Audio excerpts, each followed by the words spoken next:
Ladies and gentlemen, welcome back to another episode of Anime Ramble. Today I got for you Kaiju number 8, chapter 42. What is going on? Well, so I had a theory back in my Alpha Kaiju theory video. If you haven't watched that, go back and check it out. That Kaiju number 9 was not going to pull up on Kafka in this moment. Instead, I thought he was going to go after the stash of Kaiju weapons that are currently at the Defense Force base. But instead, he pulls up on Kafka with his very elaborate ant army. And you can see by the end of the chapter, his entire lower half of his body has been replaced with an ant body. Something just seemed off about the last few pages of this chapter.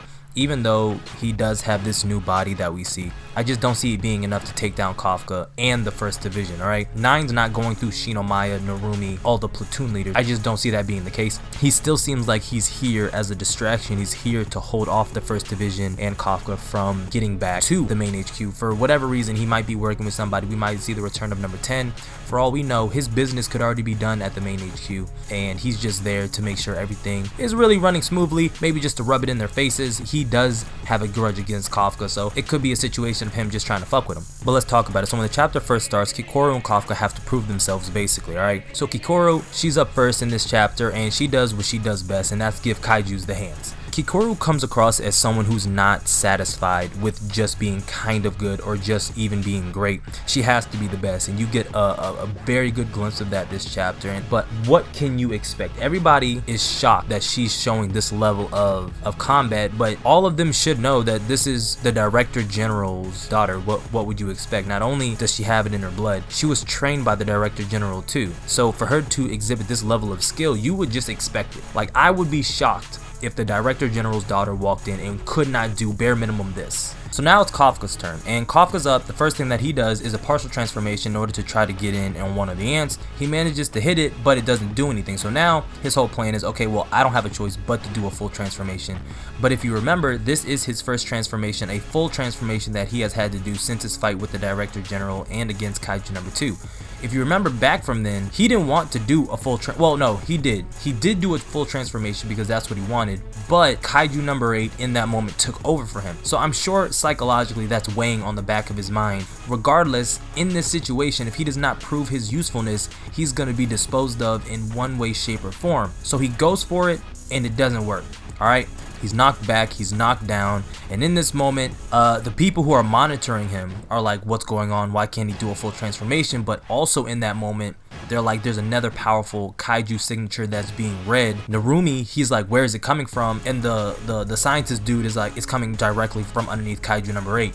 Now, I do have to point out that Narumi did say in this chapter that much like with what had happened at Tachikawa base, there was somebody, a Kaiju, very powerful, pulling the strings of these Kaiju. So Kaiju number 10, he had the Waving Army under his control, and now Kaiju number 9, he has the Ant Army under his control. Kaiju number 9 makes his appearance, and like what I said at the beginning of the discussion, his entire lower body is that of an ant. This is not something that we've seen from Kaiju number 10 before.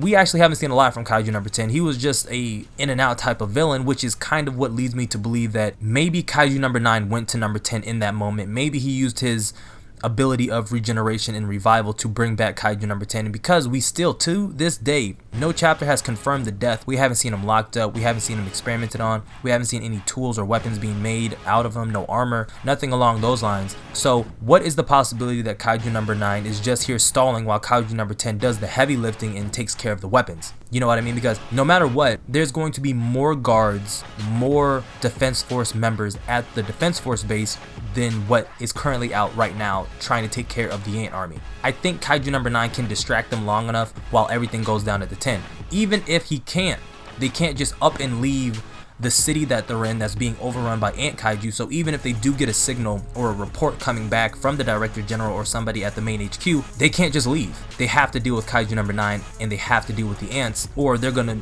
look like complete assholes. I don't know what's going to come from this situation. Regardless, there's a lot of different avenues that we could approach with what's going to happen in the next chapter. I don't see Kaiju number 9 taking on Kaiju number 8. Well, I do see them fighting. I'll say that. I do see them fighting. I'm sure Shinomiya or Narumi or somebody, the vice captain, one of the platoon leaders, are going to go in and try to take down Kaiju number 9. He is a Daikaiju, and this is not a threat that they can allow to survive. So we might see a Kafka and Narumi team up. I think Kafka's going to be out for the remainder of this chapter, and we're going to get some tension and development there with what are they going to try to do with Kafka now that he can't transform. He's trash as a regular Defense Force member. He draws 1% from his suit. He didn't pass the exam at first. He had to go through being a part of Hoshina's personal platoon, and then he got accepted into the Defense Force as an actual member. If he cannot transform, what are they going to do with him? He doesn't have usefulness. You could say he could be a part of the intelligence division, but we know how this is going to go. I'm sure this is setting up some sort of development for Kaiju number 8 as his own individual. We might be able to learn more about him. We might get some actual dialogue from him. He might learn how to talk. We might get a moment where Kafka is asking him, why won't you let me transform?